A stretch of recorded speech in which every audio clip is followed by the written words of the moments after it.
U gjetën të pajet në furgon çifti I bashkëshortëve për çfarë dyshohet një ngjarje. U gjetën të pajet brenda në furgon çifti I bashkëshortëve për çfarë dyshohet një ngjarje e rëndë ka ndodhur në New Forest ku çifti I bashkëshortëve u gjetën të pajet.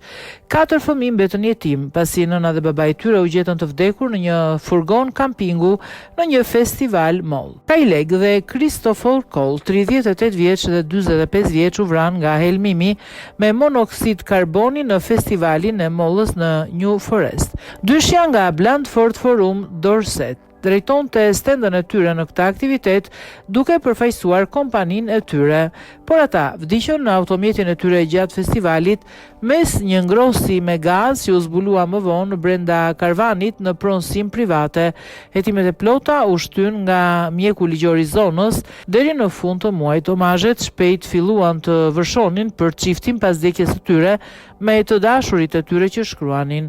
Çifti ishin shumë të dashur nga të gjithë, ata që I njihnin të gjallë, të sjellshëm dhe të përkushtuar ndaj familjes së tyre.